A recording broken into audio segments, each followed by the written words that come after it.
A routine flight vanished without a trace. Less than 1 hour into the flight, at 1:19 a.m., the plane's transponder stops transmitting. Air traffic control loses contact. No distress call was ever sent.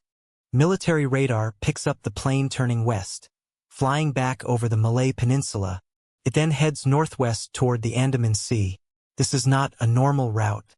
The plane climbs to 40,000 feet, then drops to 23,000. These altitude changes suggest manual control. Someone was flying the plane deliberately. Fuel calculations show the plane could fly for 7 more hours. It likely continued south over the Indian Ocean until running out of fuel. No one knows where it ended. The official search begins. It becomes the largest and most expensive in aviation history. 26 countries join the effort. Ships and planes scour vast ocean areas. For weeks. Nothing, no debris, no oil slick, no emergency signals. The black box's beacon should have been heard for 30 days. It remains silent. Satellite data from Inmarsat provides a breakthrough. The plane sent hourly pings to a satellite. Analysis shows it likely crashed in the southern Indian Ocean. An underwater search covers 120,000 square kilometers. The seafloor is mapped in detail, but the main wreckage is never found.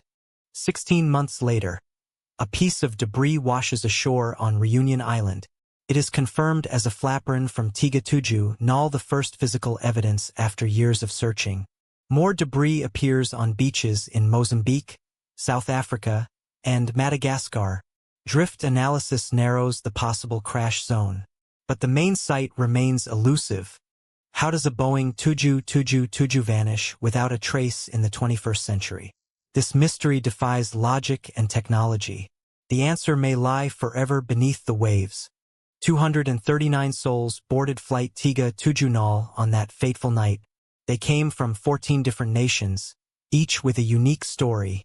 Among them were families heading home, business travelers closing deals, and artists chasing dreams.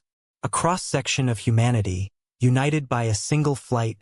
2 passengers raised immediate red flags. They boarded with stolen passports, a detail that sparked fears of terrorism.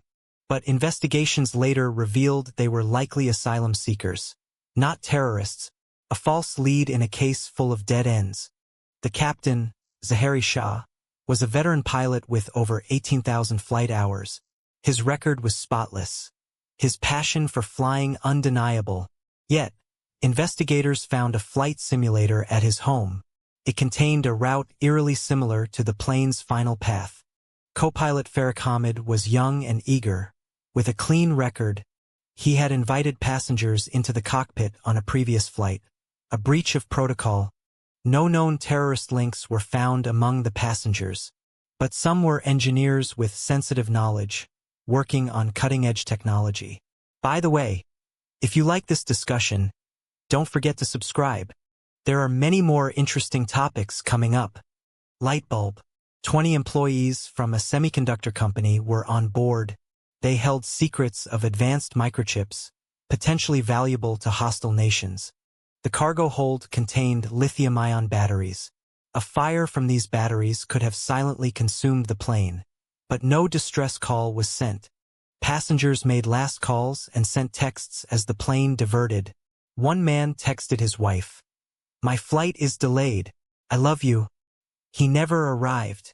Families waited at Beijing airport, but the plane never landed. Their hope turned to despair as hours passed without news. Years later, these families still demand answers. They hold vigils, petition governments, and refuse to let the world forget. The human toll of 37 Nol is immeasurable. 239 lives, each a universe of stories, vanished into the night. 3 nations launched the largest search in aviation history. They scoured millions of square kilometers of ocean. Malaysia, Australia, and China coordinated efforts. But the ocean is vast and unforgiving. Satellite data revealed a shocking truth. The plane had turned west, off its planned route. Inmarsat's ping data became the key clue. 7 handshakes traced the plane's final hours. Analysis suggested a crash in the southern Indian Ocean, a remote, stormy region far from land. An underwater search covered 120,000 square kilometers. The seafloor was mapped in detail. Despite the massive effort, no wreckage was found in the primary zone. The plane had vanished completely. Then, in 2015, debris washed up on Reunion Island, a barnacle-covered piece of wing. It was confirmed as 370 Flaperon, the first physical evidence after 16 months. More debris appeared in Mozambique, South Africa, and Madagascar. Drift analysis pointed to a possible crash site, but the main wreckage remains missing. The black box was never recovered. The investigation concluded with no definitive cause. Theories remain just theories. Now, let's take a quick break. For clear communication, you need reliable audio. Check out the RAYHAYES Professional UHF wireless microphone at just 97,500 rupiah, perfect for karaoke or presentations. Click the link in the description. Back to the mystery. The lack of wreckage fuels endless speculation. What really happened to 370? The evidence we have raises more questions than answers, and the truth may never be known. When no official explanation satisfies, the human mind invents its own truths. For 370, those truths became a tangled web of conspiracy. The most persistent theory points to the pilot. Zahari Shah's home flight simulator contained a route eerily similar to the plane's final path. Could a respected captain deliberately crash his own plane? Investigators found no financial troubles, no extremist ties, no suicide note. Yet, the simulator data remains a smoking gun for many. Why would a pilot practice such a precise, deadly route unless planning something? Another theory implicates governments. The plane flew near strategically sensitive areas, U.S. military bases in Diego Garcia, disputed islands in the South China Sea. Some believe 370 was shot down by mistake, a tragic error in a secret military exercise, but no wreckage supports this claim. What if the plane was hijacked and landed elsewhere? Diego Garcia, Kazakhstan, even North Korea have been suggested as secret landing sites. But satellite data shows the plane's final hours ended in the southern Indian Ocean. No runway exists there, only endless waves. A simpler explanation. A cargo fire. The plane carried lithium-ion batteries, known to ignite spontaneously. A fire could have silenced the crew. But why no distress call? Pilots are trained to declare emergencies immediately. A sudden, catastrophic fire could have overwhelmed them before they could react. Then there are the fringe theories. Alien abduction, a Bermuda Triangle curse, a wormhole. These captivate the public but lack evidence. Each theory fills a void left by the official investigation. When facts are scarce, speculation thrives, but none have been proven. The truth is, we may never know what happened.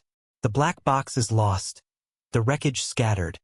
The final moments a mystery. For the families, this uncertainty is a torture worse than grief. They live in a limbo of unanswered questions and false hope.